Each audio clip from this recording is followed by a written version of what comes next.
Para nós é um privilégio estar na casa do Senhor de manhã, ouvindo a palavra, cultuando, recebendo aquilo que Deus tem para a nossa vida. Muito bom poder respirar. Só quem passou por momentos de dificuldade, de enfermidade, sabe o quão é importante, né? Valorizar pequenas coisas da vida que se tornam grandes e que são essenciais para nós. Amém, amados? Olha para o irmão que está do seu lado e fala: bom dia, querido, você já acordou? Enquanto isso eu vou me ajeitando aqui. Amém? Eu vou falar de um salmo nesta manhã que ninguém conhece. Talvez seja a passagem da Bíblia que eu mais me recordo, até quando eu era criança. Salmos 23.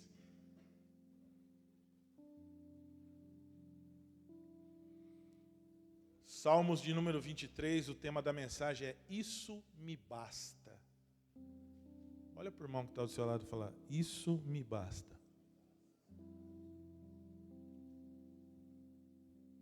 Vou esperar você abrir. Um bom dia para quem está no virtual aí também. Deus abençoe a tua vida. Queridos, no Salmo 23, eu lembro até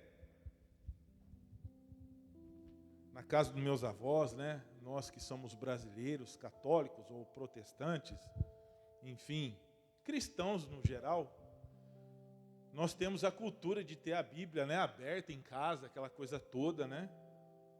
E geralmente a maioria das pessoas ou é no Salmo 23 ou é no Salmo 91. Amém ou não? Você se identifica com isso? Aconteceu isso na tua vida? Amém. E o Salmo 23...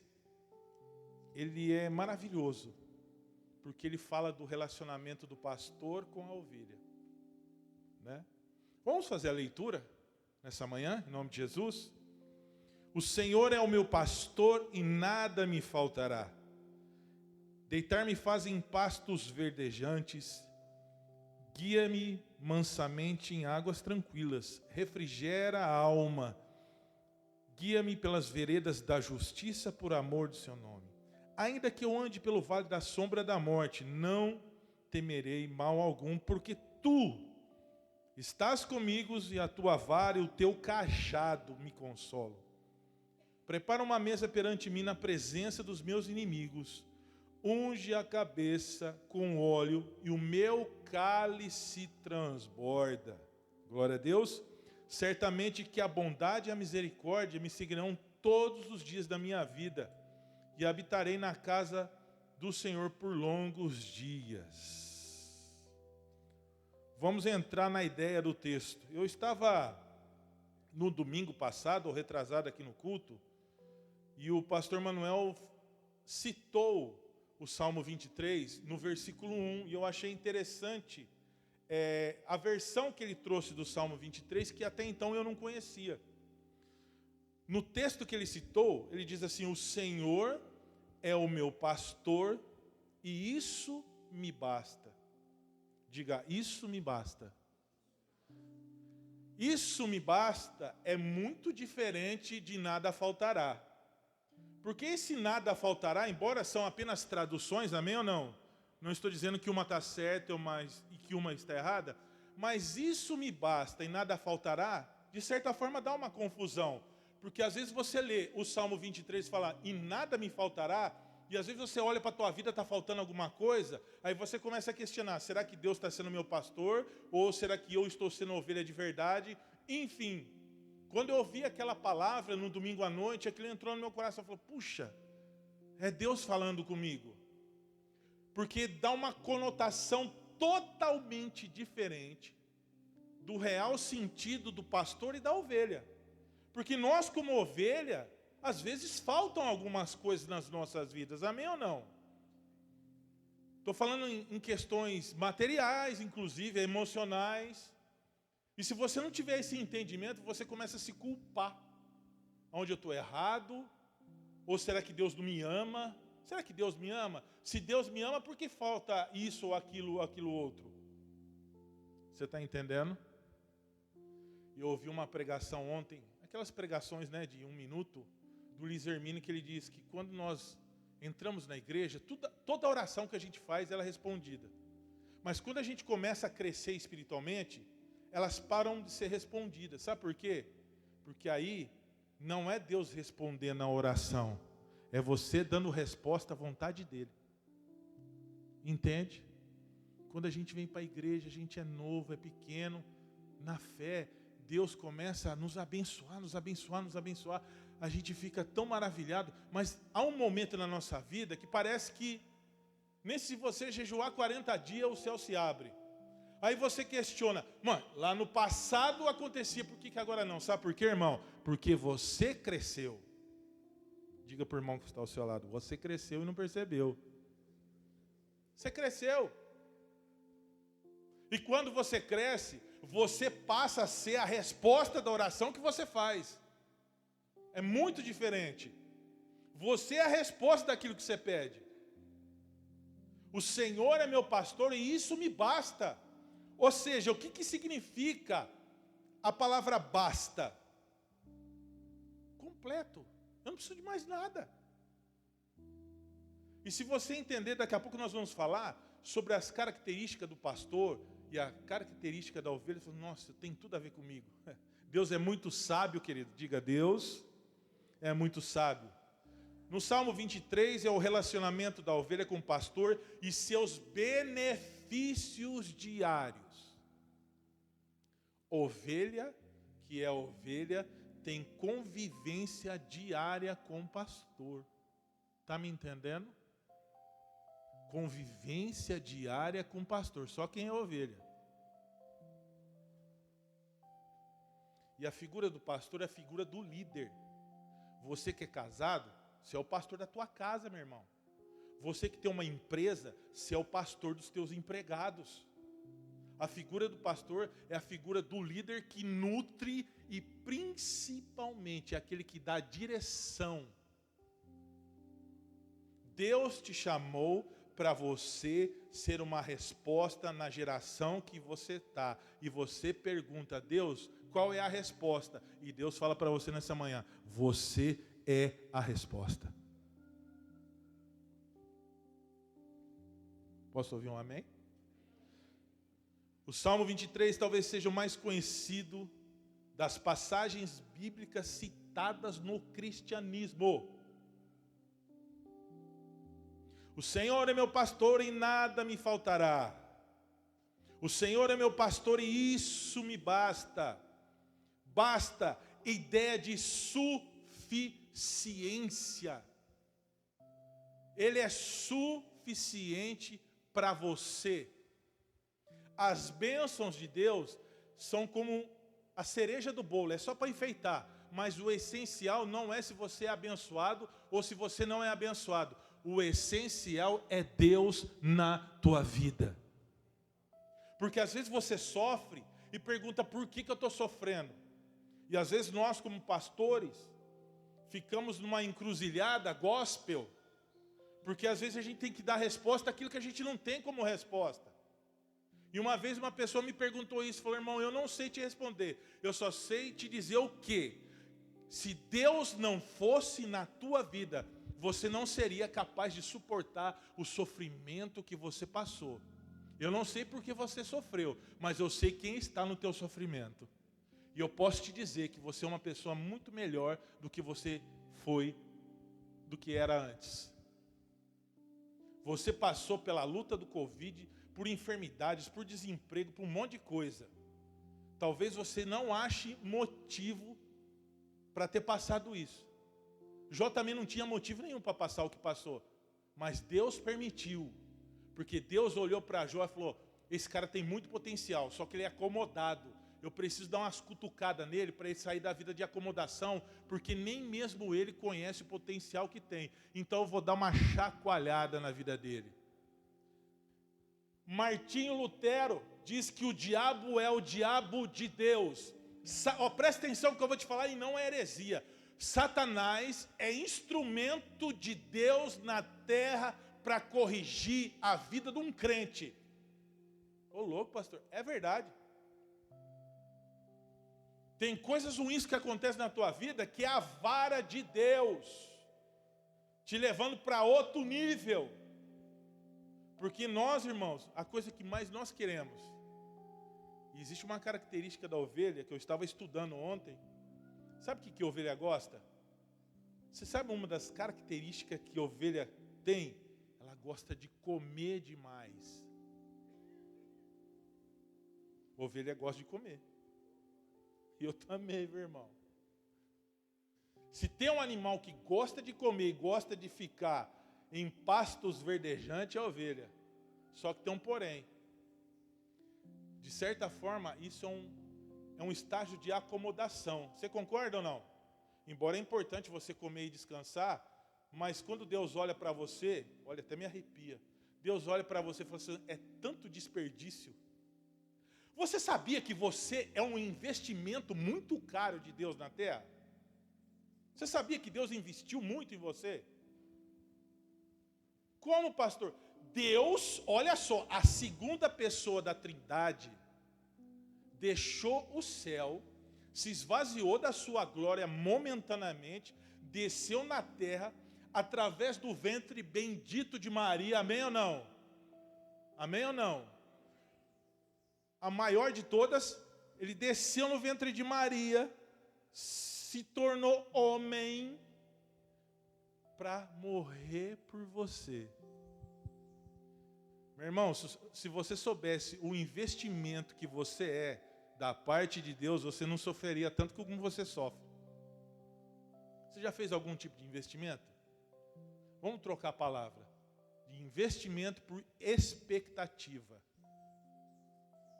Eu sei que como esposo, minha esposa tem muitas expectativas em relação a mim e eu a ela. Porque nós, quando casamos, fizemos o investimento da felicidade. Eu quero ser feliz com alguém. Amém ou não? Você que é empresário, você não fez um investimento numa empresa? Qual que é a sua expectativa? Eu quero que isso dê certo. Deus não fez um investimento na terra, que é Jesus, para te salvar? E Ele olha para você e diz assim, você vai dar certo, você é um investimento que vai dar certo, você não é obra do acaso. Embora pode ser que aconteça que por uma forma totalmente distorcida e sem resposta, você veio à terra. Mas você não deixa de ser um investimento. Porque eu acredito, isso é algo pessoal meu, que se tivesse que Jesus descer na terra para morrer por uma alma, ele morreria. Sabe por quê? Porque uma alma vale mais do que o mundo. O dia que nós entendermos que uma alma vale mais do que o mundo, o nosso incômodo de salvar almas seria muito maior do que é hoje. Porque às vezes o nosso incômodo é de encher de número a igreja. E Deus não quer encher a igreja de número. Jesus quer encher a igreja de gente salva. Amém? Olha para a ovelhinha que está do seu lado. Fala, irmão, você está bonitinho hoje, hein?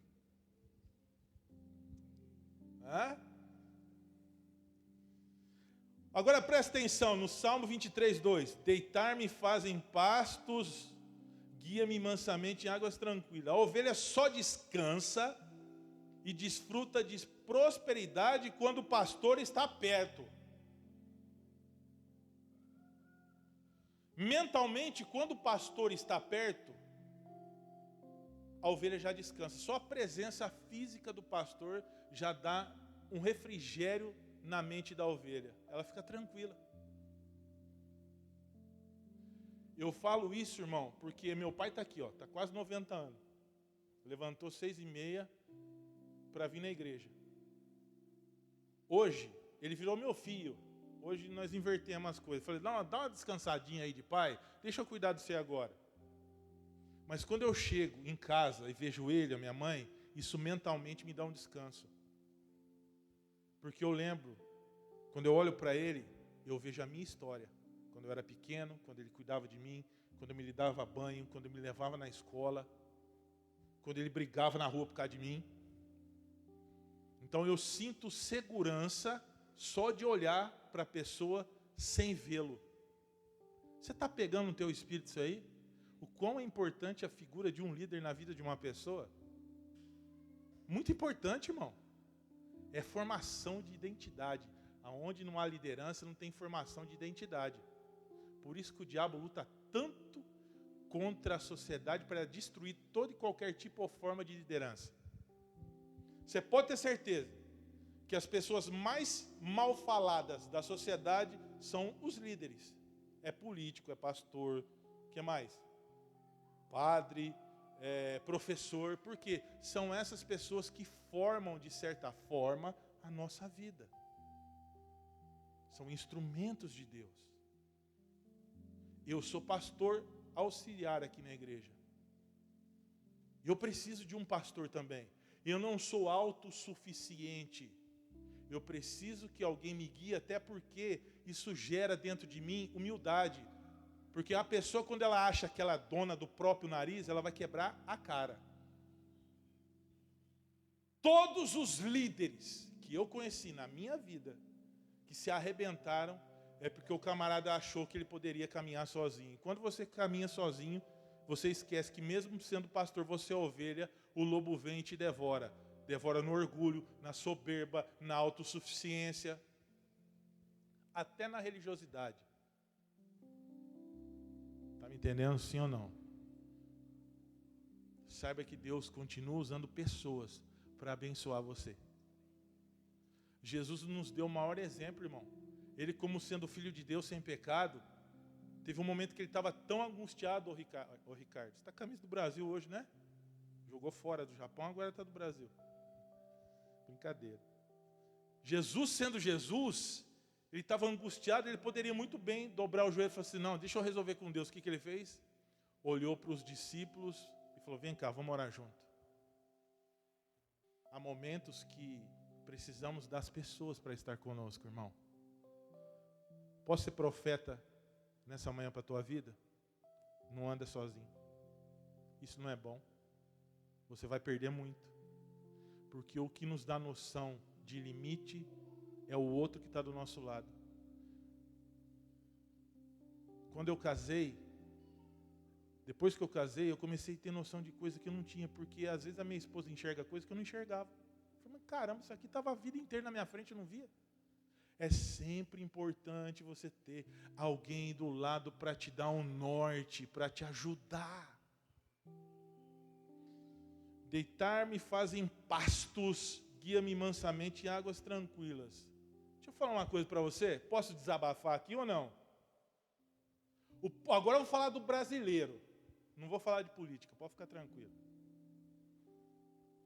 Se existe um povo que tem dificuldade de entender o que é prosperidade, eu vou te falar algo aqui profético, irmão. Com todo respeito, mesmo sendo profeta. O povo brasileiro tem resistência com prosperidade. A gente fala de prosperidade na igreja, parece que as pessoas se sentem ofendidas. Agora eu pergunto, meu irmão, você quer ter uma vida miserável? Porque senão a gente muda o discurso aqui. Se está na Bíblia, se tudo que está na Bíblia é palavra de Deus e é promessa, por que eu vou rejeitar? Quando eu rejeito aquilo que está na palavra, eu estou sendo medíocre. Amém ou não? E o povo brasileiro tem resistência com prosperidade. E isso é cultural, porque nós não nos alegramos quando alguém está prosperando. Porque na nossa mente, nós associamos prosperidade com materialismo. E distorcemos a Bíblia dizendo, porque o rico não vai para o céu. Quem disse isso, irmão? Vai ler a palavra de forma correta. Eu não vou pregar sobre isso, senão vai sair fora do texto. A prosperidade, deixa eu te falar uma coisa para você. Anota quem tiver que anotar. Salvação, ao contrário do que muitos pensam, não é o fim das coisas, é apenas o começo. Está me entendendo? Quando Deus salva alguém pela palavra, Ele inicia um processo de restauração na vida de uma pessoa. E essa restauração é a nível de espírito, alma e corpo. Ou seja, Ele começa a reconstruir tudo aquilo que foi destruído. Então a prosperidade é algo bíblico. Deus deseja que você seja próspero, irmão. Porque a Bíblia está dizendo assim, eu vim para que tenhas vida e vida em... Agora, a igreja é muito inteligente, eu vou fazer uma pergunta para você. A vida abundante é na onde, irmão?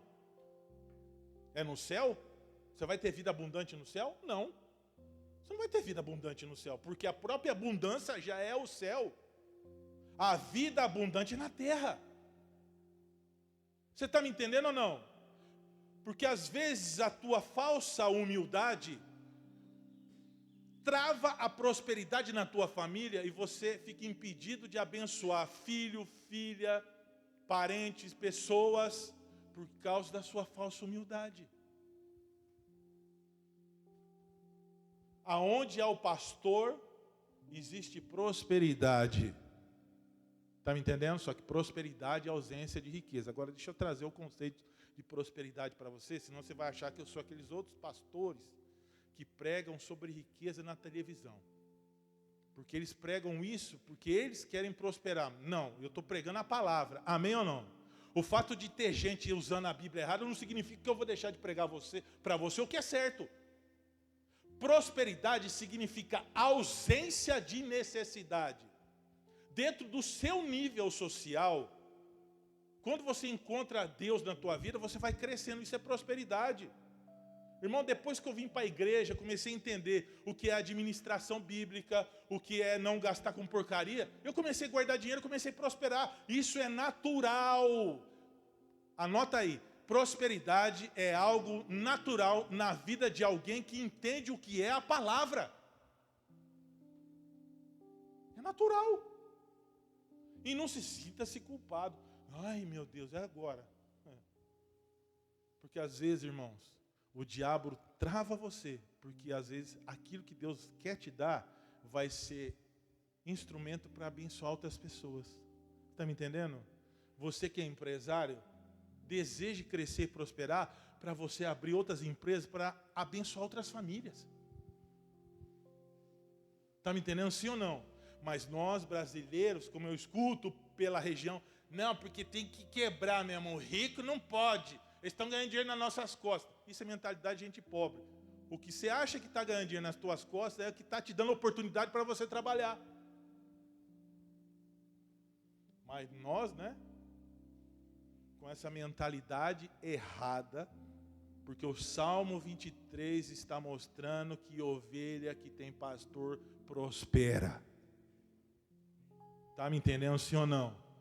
Olha para o irmãozinho que está do seu lado e fala assim, Deus deseja que você seja próspero. Deitar-me faz em pastos, guia-me em águas tranquilas. Águas tranquilas. Deus quer tirar você de toda a tempestade e quer te levar em águas tranquilas. Interessante que é o único alimento que não tem sabor, é o que mata a sede. Você toma 2 litros de Coca-Cola, é delicioso, com limão e gelo. Dali 40 minutos você está com sede. Você pega a água que não tem sabor, não tem gosto, você toma 2 litros de água, você fica o dia inteiro sem beber. Porque tudo aquilo que Deus faz, mesmo não tendo sabor, é o que vai alimentar a sua vida. O que vem de Deus, irmão, é o que alimenta. Entenda isso. O que vem de Deus é o que alimenta. E essas águas turbulentas que você está bebendo, em nome de Jesus eu profetizo um tempo novo sobre a tua vida. Chega de beber essa água que te dá ânsia, te dá dor de barriga, mas Deus quer trazer para você um novo tempo. Um tempo em que você vai se saciar e não ter mais sede. Porque eu vejo no meu coração aqui, Deus falando no meu coração, que existem muitas pessoas amarguradas, porque estão buscando, fazendo, dedicando, mas parece que está bebendo água amarga. Deus diz para você nessa noite, eu vou trazer águas tranquilas para você. Deitar, Jeremias 31, 25, porque satisfaz a alma cansada e todo aquele que alma entristecida saciarei. Provérbios 3, 24, quando te deitares, não temerás, ao contrário, o teu sono será suave ao te deitares. vai vir um Rivotril do céu para você nessa manhã, irmão. Amém ou não?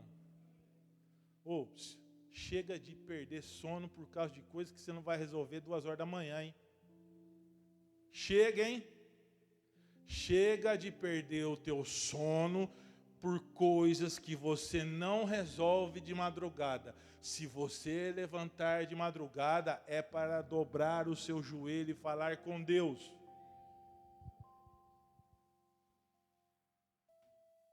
Às vezes você está numa insônia, numa inquietação, você não entende que é o Espírito Santo mandando você orar. Eu duvido que meia hora de oração não faz você dormir, irmão. Eu duvido. Sabe por quê? Não existe lugar melhor para se estar e para acalmar a sua alma do que o momento de oração. A oração não é só petição. Oração também é para mudar a vida de quem ora. Através da oração, você vai tirar toda essa correria interior que você tem. Você está com insônia? Dobra o seu joelho. Fala, Senhor, não consigo dormir, porque eu tenho conta para pagar, porque eu tenho situações para resolver. Mas eu quero entregar nas tuas mãos a minha vida. Porque às vezes essa ansiedade que você tem é falta de confiança em Deus, irmão. Desculpa eu falar a real aqui. Às vezes a tua ansiedade é falta de confiança. Não vai adiantar você ficar preocupado. Se preocupação resolvesse alguma coisa, eu adiantaria para você, irmão, fica preocupado. Mas não vai resolver. O que vai resolver é você ter paz. Você é uma ovelha, você precisa de paz. Paz, irmão. Paz. Entrega na mão de Deus aquilo que te tira o sono. Em nome de Jesus, até quando isso vai ficar corroendo a tua alma? Esquece. Tem coisas na minha vida que eu vou ser bem sincero para você. Eu falei, Senhor, isso aqui, essa situação, eu vou fazer a última oração. Sabe por que eu vou fazer a última oração? Porque eu não quero nem mais lembrar disso. Porque toda vez que eu lembro disso, eu fico ansioso. Então eu não quero nem mais lembrar. Senhor, está na tua mão, eu não sei resolver, não sei como faz, não sei como lidar com essa pessoa. Não tem jeito. Está na tua mão, vira as costas e tchau. Está me entendendo, irmão? Vira as costas e tchau, entrega, esquece. E vou te falar uma coisa para você. Entregar na mão de Deus é esquecer, viu? Não adianta você entregar com a esquerda e puxar com a direita.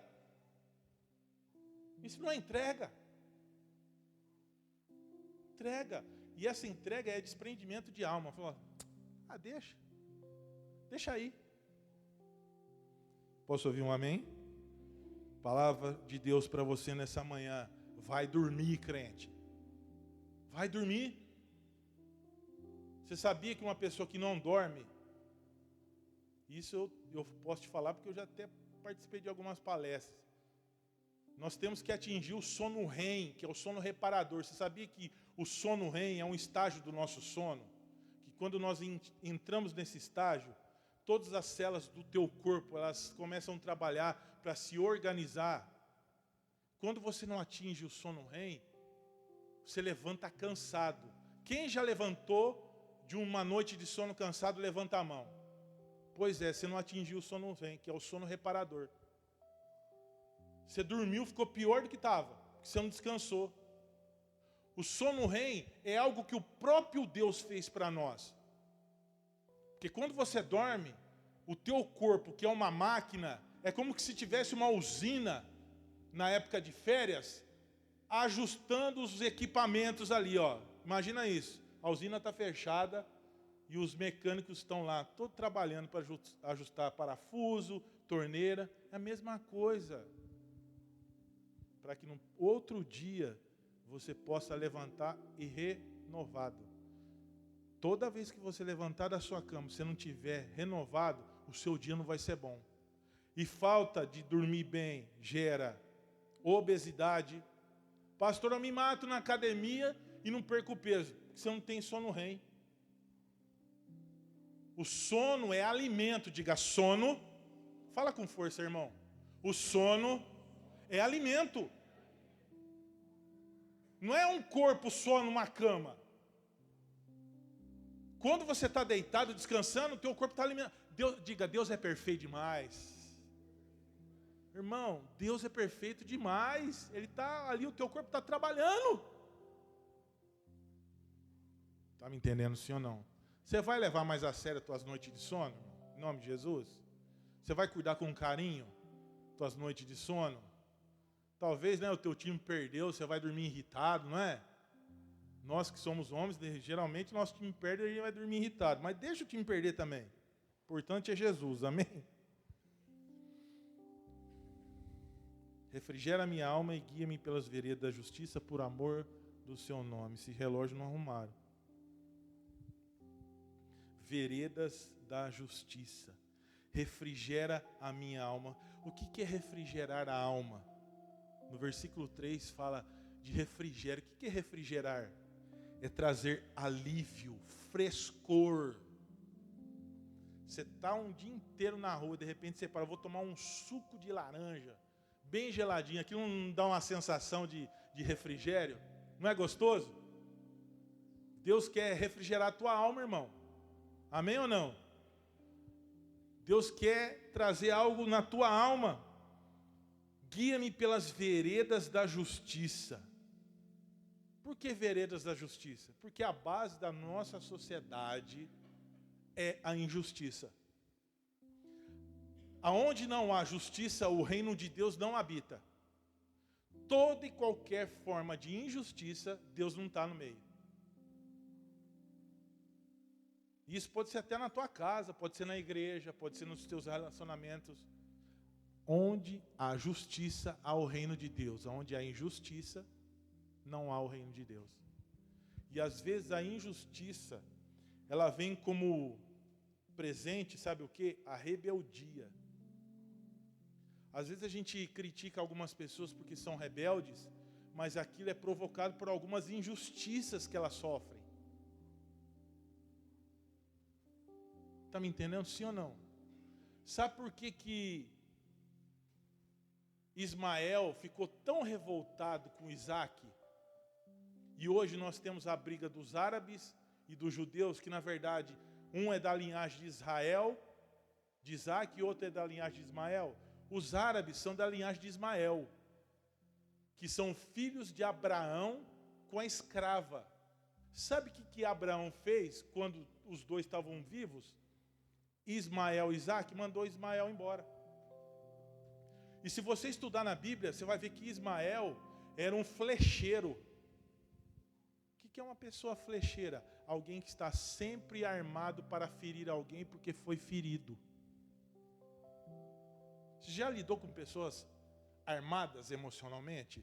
Sabe aquela pessoa que você tem que pisar em ovos para conversar com ela, porque ela é tão ferida que, de repente, se você falar alguma coisa, ela se sente machucada? Sabe por quê? Porque lá atrás, talvez ela sofreu alguma injustiça. O histórico dela é de dor. Então, uma maneira dela se preservar e ela se cuidar é atacando, porque ela sabe que alguém pode ferir ela. Está me entendendo, sim ou não? Então, a injustiça de um pai tornou dois irmãos que se tornaram nações inimigos. Cuidado com as injustiças para você não provocar rebeldia em quem está perto. Depois você vai falar que o sujeito é endemoniado, a fulana é endemoniada, quando na verdade a culpa é tua. Amém ou não? Posso ouvir um amém? Cuidado, hein? Principalmente quem é pai, que tem mais de um filho aí, ó. Não trata os dois com igualdade, não. Você vai ver a confusão que vai ficar na tua casa. Até meus cachorros, irmão, me dá trabalho nesse sentido. Sério mesmo. Se eu agrado uma e não agrada a outra, sabe o que acontece? Aqui eu não agradei, vai bater na outra. Falei, caramba, rapaz, até no reino animal tem essas coisas. Ciúmes. Eu chamo o nome de uma cachorra, que eu tenho 2 em casa. A que eu chamo não vem, vem a outra. E quando eu chamo a outra pelo nome, ela não vem. Olha só, no mundo animal isso acontece. Imagina nós, que somos a imagem e semelhança de Deus. Olha para o irmão que está ao seu lado e fala: vigia, irmão. Não seja instrumento de injustiça.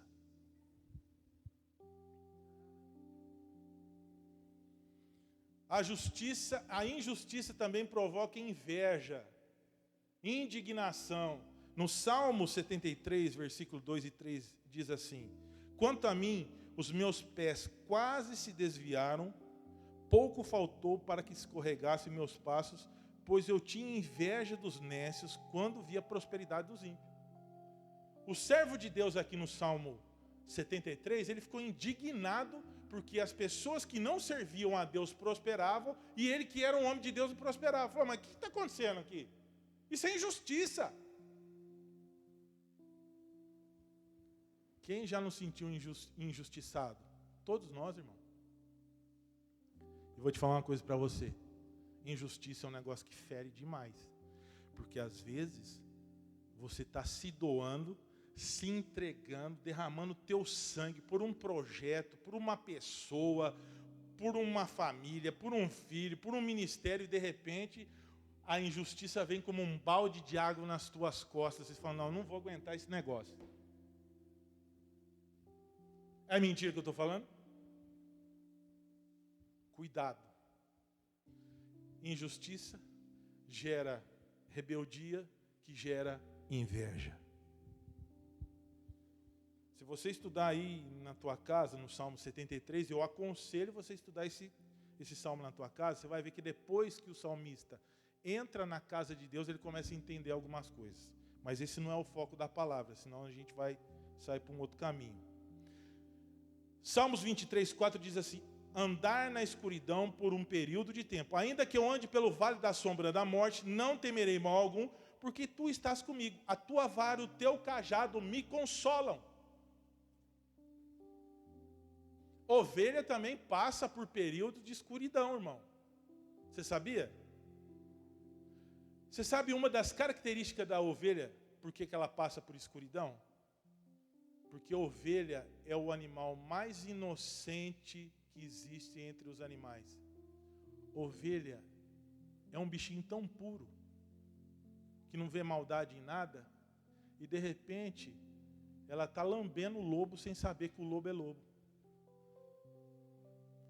A característica da ovelha é a ingenuidade. Guarda essa palavra. Toda ovelha é um animal ingênuo.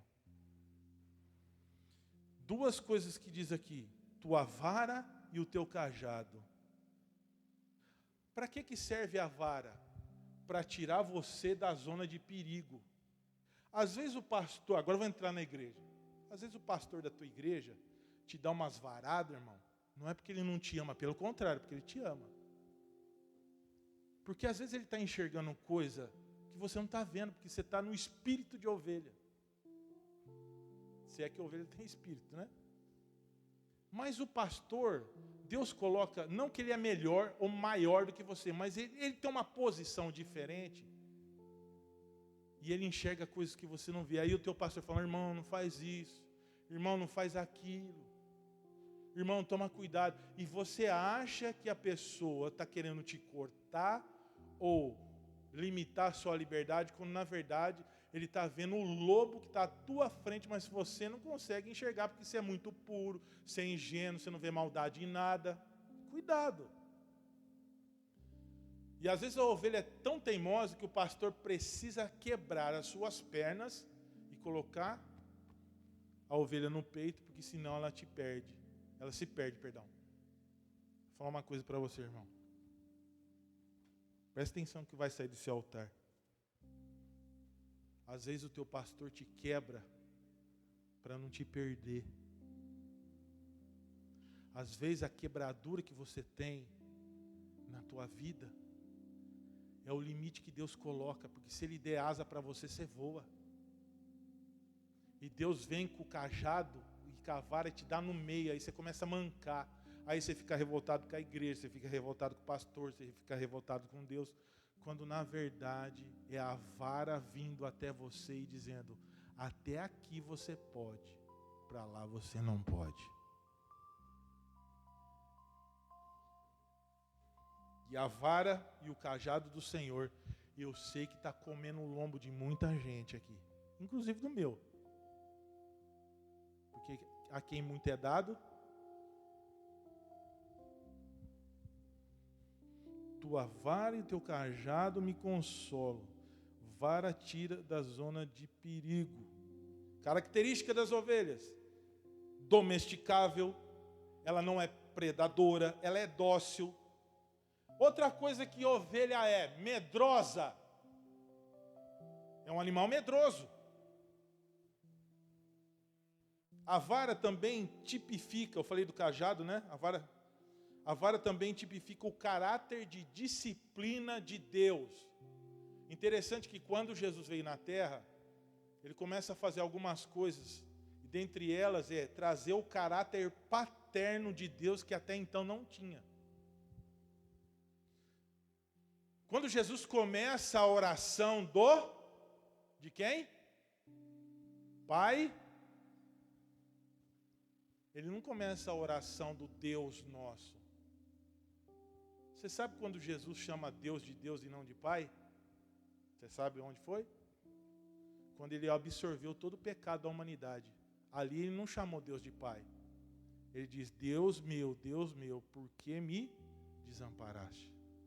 Em toda a sua trajetória, Jesus nos trouxe a ideia do caráter paterno de Deus. Ou seja, se Deus ele é o teu pai, então toda vez que ele te der uma varada, uma disciplina, você vai entender que é pelo teu bem. Jesus traz a figura de Deus, que é aquele intocável no céu, para a terra. Está me entendendo? Irmão, se você realmente, agora presta atenção, se você realmente entende que Deus é o teu pai, tudo aquilo que você está passando, você vai parar de questionar. Porque você entende que Deus é o teu pai.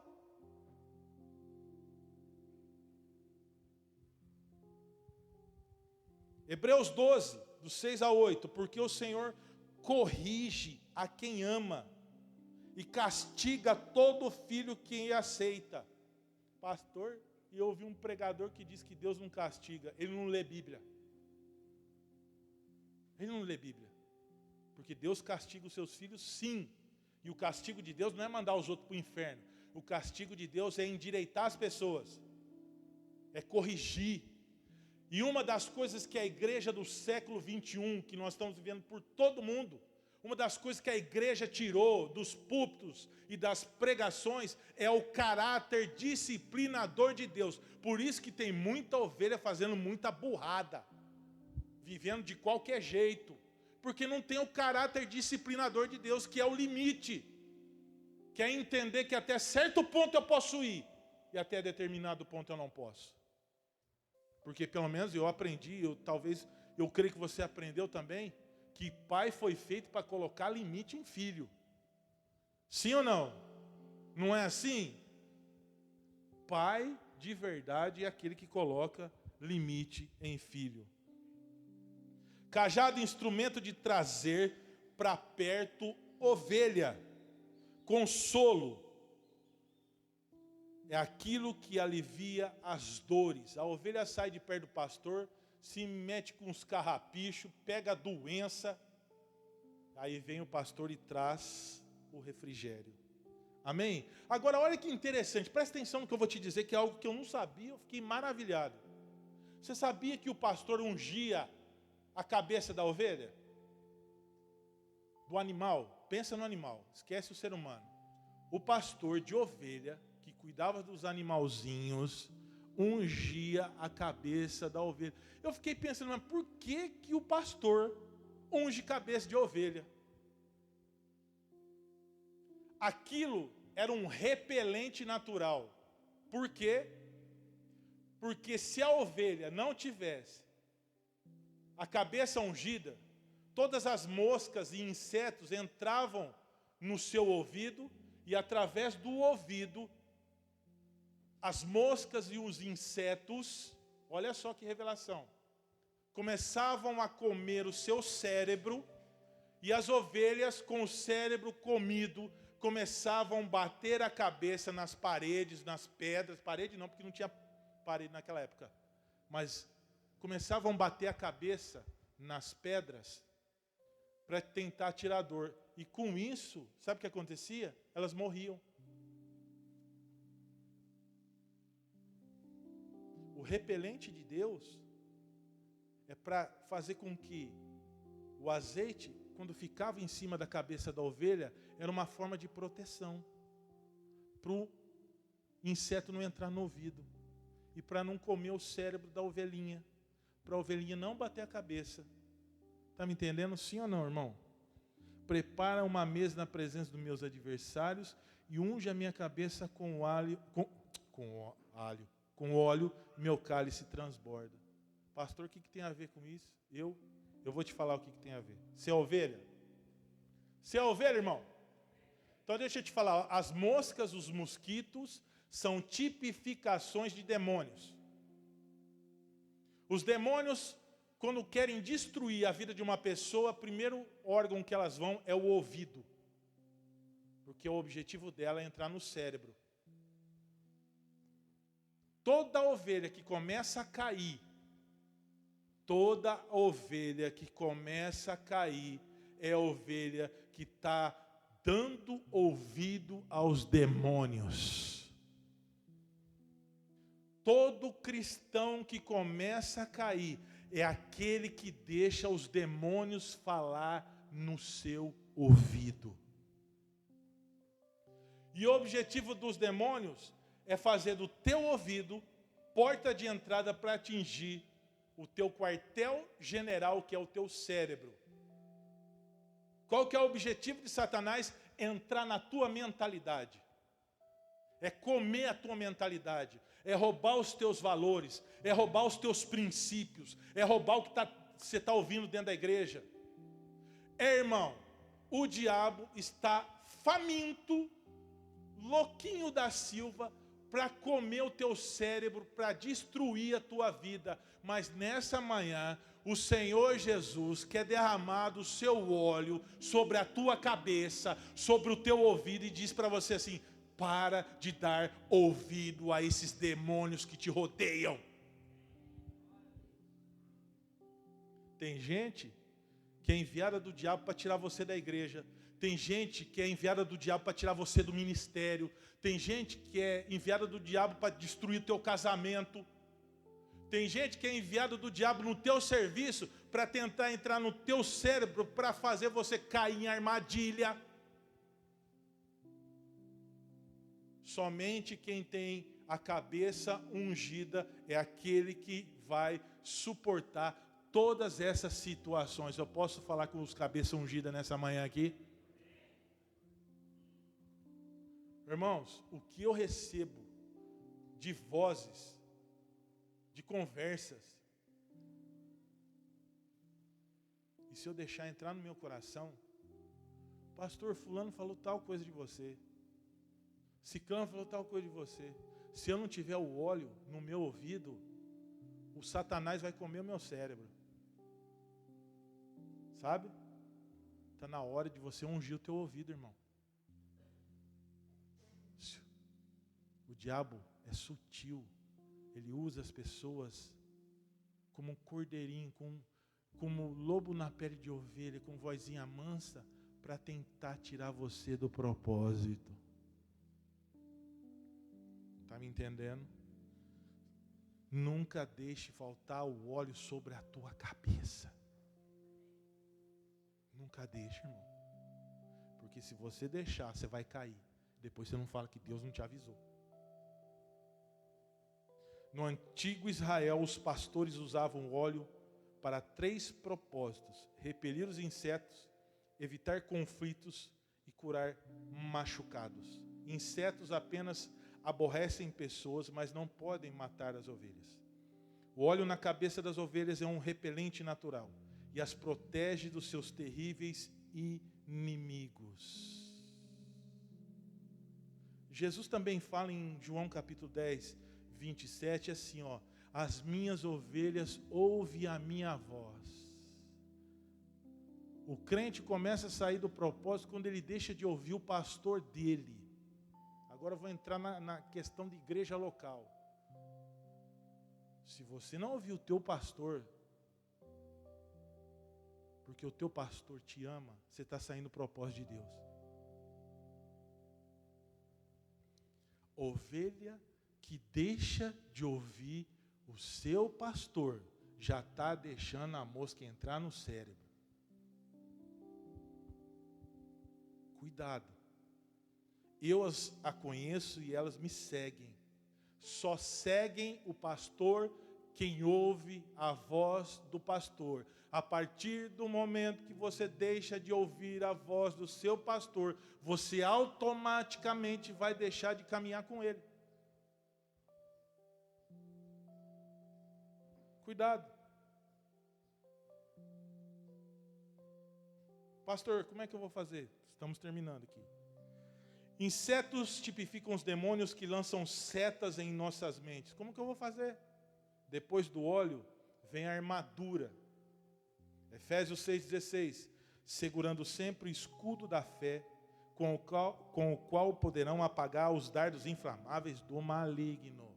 Escudo é para proteger, escudo da fé. Quando vir um pensamento, quando vir uma ideologia, quando vir uma forma distorcida, resista. Presta atenção. Olha o que eu vou te falar. Propostas virão para você, portas abrirão para você e não é Deus abrindo. Cuidado, irmão. Vou repetir. Portas se abrirão, propostas virão até você, mas cuidado, porque Deus não está nisso. Cuidado. Não faça como Esaú, que no meio do desespero vendeu sua primogenitura. Cuidado, não transfira o que Deus tem para você para outros. Valorize. E quando a ovelha, agora eu estou terminando, em nome de Jesus, amém? Quando a ovelha deixa a mosca, os bichos entrar no seu cérebro, sabe o que acontece? Ela começa, de tanta dor, eu já tive experiência tão triste. Eu tinha um bichinho, acho que uns 20 anos atrás, um cachorro que ele teve um problema no cérebro. E ele vinha correndo e batia a cabeça na parede, o Duque. Aquilo me cortava o coração e teve que sacrificar o cachorro. Ele vinha correndo e batia com tudo na parede. Eu falei, mas o que esse negócio está virando? Virou bode agora o cachorro? Não, de tanta dor que ele tinha no cérebro. Era uma forma de tentar aliviar. Deixa eu falar uma coisa para você. Pastor, o que tem a ver? E ovelha que fica dando cabeçada, olha a palavra, gente que fica dando cabeçada na vida, tentando um monte de coisa, dá cabeçada ali, dá cabeçada aqui, faz isso, faz aquilo, mas nada dá certo, é porque falta para você o óleo. Para de dar cabeçada na tua vida. Para de bater a cabeça. Está doendo? Chama o pastor e manda ungir. Manda untar o teu cérebro. Peça perdão a Deus. Volte atrás. Deixa orgulho de lado. Porque Deus não quer que você seja uma ovelha que fica dando cabeçada, irmão. A Bíblia diz em 1 Coríntios capítulo 14, versículo 33, que Deus não é Deus de confusão. Confusão não é coisa de Deus, não, é coisa do cão. Crente confuso, que não sabe para onde vai, é porque está sem direção, está faltando óleo. Carro, quando o óleo vence, ou quando acaba no motor, não anda. E se andar sem óleo, o que acontece? Quebra, funde. Irmão, em nome de Jesus, não ande sem o óleo sobre a tua vida, porque senão o seu motorzinho vai fundir. Posso ouvir um amém? E fechando essa mensagem, Salmos 23:6, bondade e misericórdia certamente me seguirão todos os dias da minha vida. Bondade e misericórdia, o quê? Você não precisa ir atrás. O crente, quando está no óleo, presta atenção aqui, ó. O crente, quando está no óleo, não precisa ir atrás da bênção. A bênção é que vem atrás dele. Você não precisa ir atrás da bênção. A bênção procura lugar para repousar. Ela está assim, ó, desesperada. O que eu vou entrar? Ah, ali tem óleo, eu vou entrar ali. Porque a bênção, ela é atraída pelo azeite do pastor. Nessa manhã, o teu pastor, Jesus de Nazaré, ele vai ungir a tua cabeça. E habitarei na casa do Senhor para todo o sempre. O melhor lugar para se estar é na casa de Deus, com todos os defeitos que nós temos. Com todos. E que Deus possa conservar a tua vida na casa dele todos os dias. É o sentimento que você tem que ter. Eu fiz uma aliança com Deus há muitos anos. Eu falei assim, Senhor, o Senhor sabe que eu sou teimoso, rebelde às vezes, sou carnal. Se o Senhor vê que eu vou lá na frente desviar, o Senhor pode tirar minha vida. Eu prefiro a morte do que deixar de frequentar a casa de Deus. Estou sendo bem sincero para você. Eu prefiro que Deus me leve do que voltar a ser o que eu era antes. Eu prefiro. Porque quem conhece Jesus, irmão, em modéstia à parte, sem orgulho, eu tive um encontro com Deus. Eu tive um encontro com Jesus. Não quer dizer que eu conheço Ele na plenitude. Mas eu encontrei Jesus. E eu acho que não existe nada no mundo capaz de ser tão maravilhoso, tão bom, tão importante quanto Ele. Não tem. Então eu sei que aquilo que eu tenho hoje é imensurável ao ponto de lá fora não ter o que eu tenho hoje. E quem teve um encontro com Jesus, não abandona Ele.